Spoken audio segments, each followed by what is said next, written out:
Existem vários fatores de risco por que a doença cardíaca é a principal causa de morte. Não era assim, não.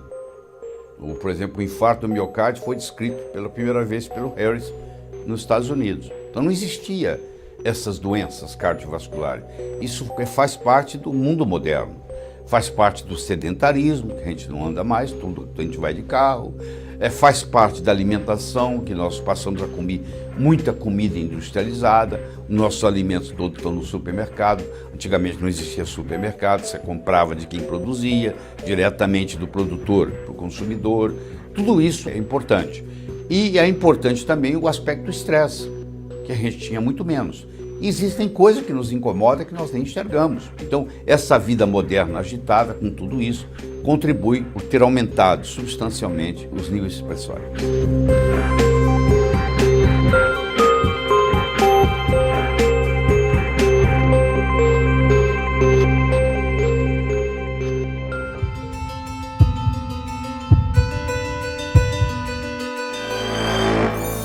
Muitas vezes a hipertensão não é uma doença propriamente dita. A hipertensão é um estado. Porque se eu tiver uma causa específica, por exemplo, deficiência de magnésio, e eu faço a suplementação com magnésio, se era isso que estava causando a hipertensão, aquilo era apenas um estado. Então existem várias causas específicas para uma pressão se elevar. E quando não participa de nenhuma dessas causas, a gente chama de hipertensão essencial. Mas quando nós temos uma causa, nós chamamos de hipertensão secundária. Então eu vou dar um exemplo. Hipotiroidismo. A pessoa que tem hipotiroidismo, que é muito comum cada vez mais na população, ela começa a produzir nas artérias uma coisa chamada mucina. E essa mucina, ela vai como que entupindo os vasos. E ela vai aumentando a resistência periférica. Então o coração tem que aumentar a pressão para jogar o sangue lá na frente, porque o caminho ficou mais difícil. Então se eu pego um paciente desse, e encontro que ele está com os níveis pressóricos elevados, e eu baixo a pressão dele, apesar de eu estar normalizando os números, no frigir dos ovos eu estou prejudicando ele, porque agora ele não tem essa perfusão periférica do sangue chegando lá. Nesse caso, se eu trato o hipotiroidismo, era apenas um estado, a hipertensão vai embora.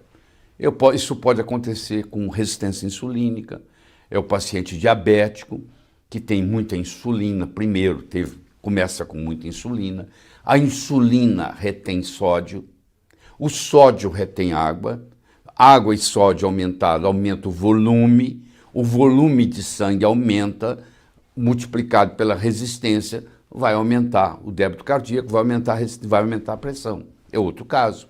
É uma deficiência de vitamina D3. Então tem gente, por exemplo, que toma sol, a pressão melhora. Por que a pressão melhora? Porque um dos componentes que estava contribuindo para a pressão alta era a vitamina D3. É o ácido úrico elevado. É uma intoxicação, por exemplo, por chumbo, alguém que trabalha com pintura, tá? Alguém que trabalha exposto a metais pesados.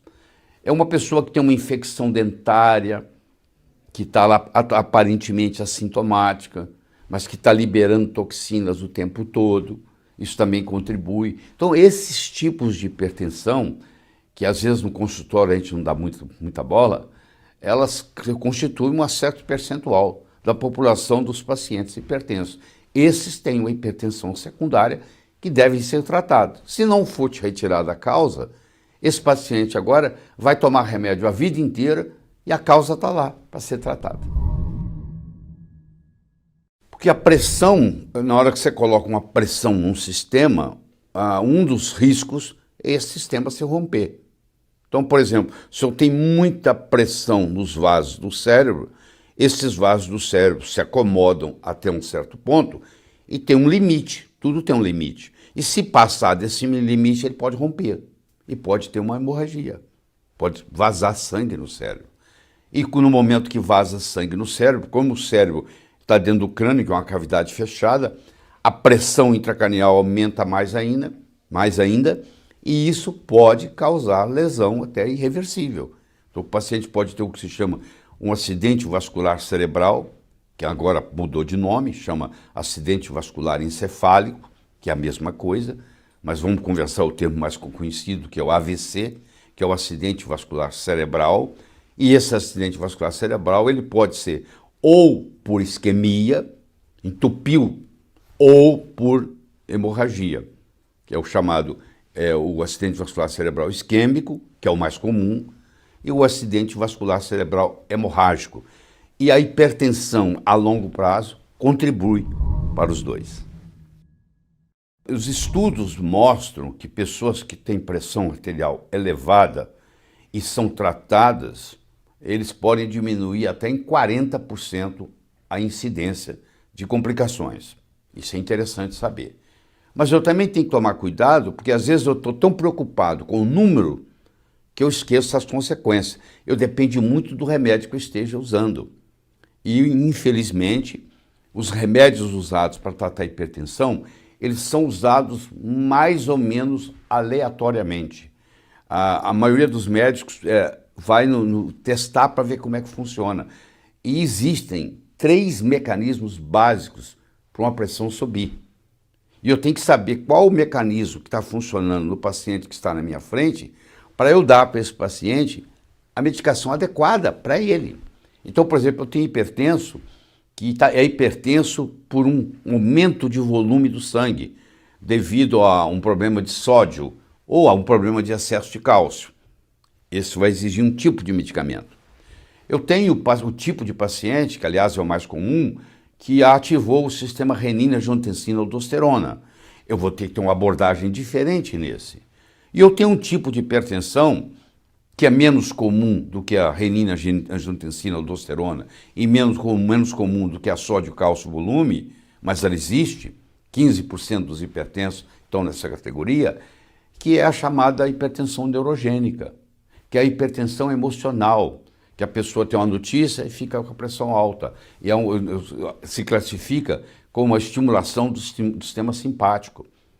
Então eu posso ter um paciente que está com a pressão alta pela estimulação do sistema simpático, eu posso ter um paciente que está com pressão alta porque aumentou o volume sanguíneo, retenção de sódio e de água, eu posso ter um paciente que está hipertenso porque ativou o sistema renina-angiotensina-aldosterona.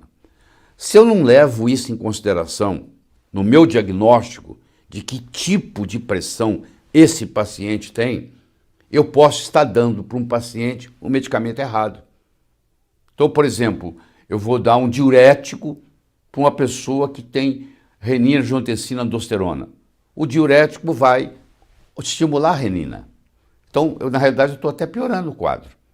Então, não existe um remédio que vai funcionar em todas as pressões altas.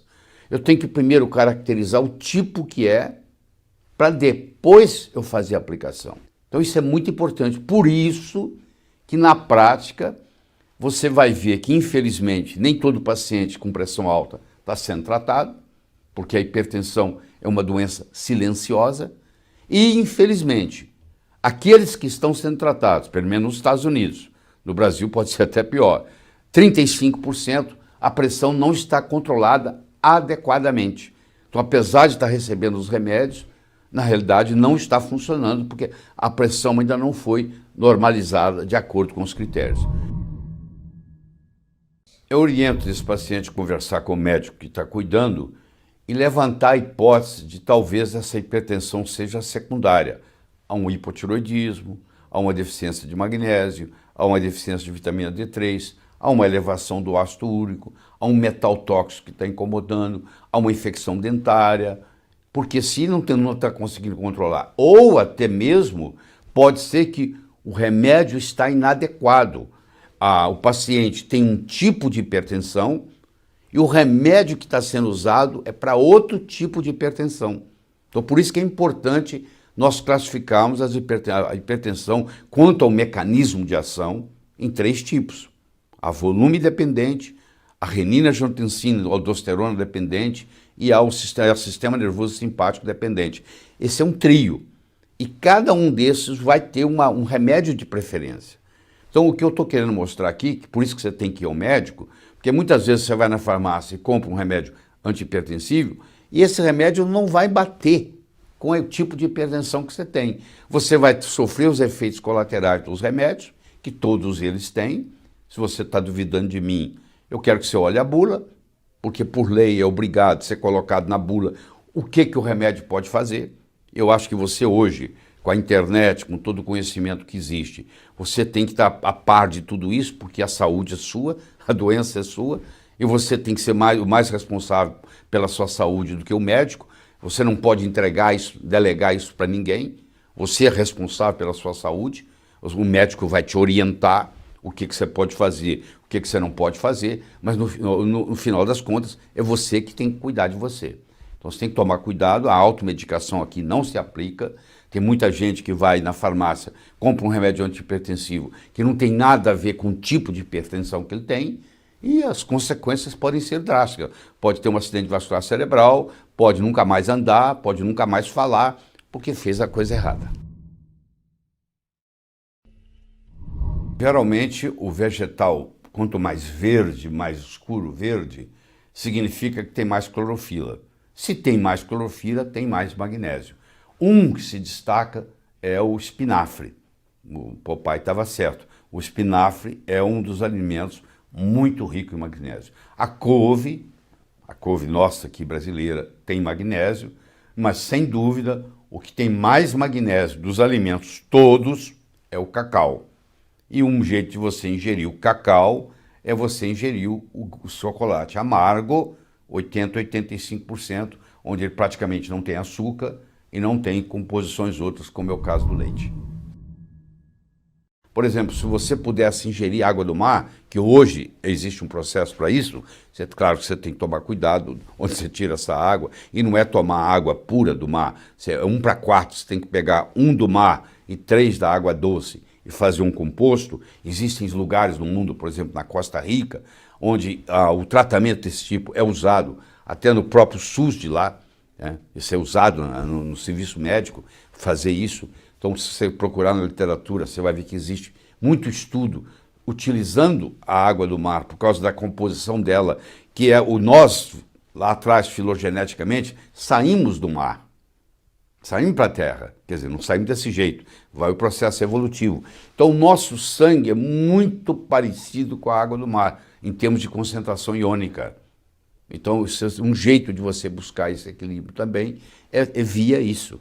Claro que você tem que trazer a água, tem que ferver, tem que fazer tudo isso para poder usá-la. E também você não usa ela do jeito que ela está. Você tem que diluir 1:4, mas ela vai ser rica em magnésio. O peixe que você come, que vem do mar, ele tem 3 vezes mais magnésio do que o peixe de água doce. Aliás, o peixe de água doce no Brasil, você tem que tomar muito cuidado, porque muitos rios, eu não vou dizer que todos, mas a grande maioria, está contaminado. Então, em geral, o peixe de água doce está contaminado e tem pouco magnésio. Enquanto que o peixe da água salgada está muito menos contaminado, porque o oceano é muito grande, há uma diluição do processo e é muito rico em magnésio. Então chega a ser 3, 4 vezes mais magnésio por 100 gramas no peixe do mar do que no peixe da água doce. O cloreto de sódio, que é o sal que você tem na mesa, é altamente prejudicial. E 30% dos pacientes hipertensos são sensíveis a esse cloreto de sódio. O sal integral já é uma história diferente. Você vai ter casos onde o paciente é hipertenso, fazendo uso de cloreto de sódio de mesa, sal de mesa, e quando a gente passa ele para o sal integral, eu nem vou falar não para dizer que eu estou fazendo alguma propaganda aqui, passar para o sal integral, que tem os 84 minerais, às vezes a pressão até baixa, até reduz. Porque, por exemplo, no sal integral você vai ter potássio, no sal integral você vai ter magnésio, que aliás tinha. Só que no processo de refinamento do sal, isso foi eliminado e os solventes usados para tirar esses outros minerais têm resíduos ali que são prejudiciais. Existem inúmeros modos de você fazer uso de magnésio, a suplementação de magnésio. Você pode fazer na forma de sal, que é o cloreto de magnésio, o sulfato de magnésio e assim por diante. você pode fazer na forma do quelado. O que é o quelado ou quelato? Os dois nomes estão certos. É o magnésio que está ligado a um aminoácido. Por exemplo, você pega o aminoácido glicina, você liga o magnésio ou glicina, essa agora facilita a absorção e facilita levar lá para dentro da célula. Hoje tem tantas variedades de magnésio que você pode escolher. Por exemplo, você quer dar magnésio mais o foco é mais o coração. Você vai dar um magnésio chamado magnésio de malato.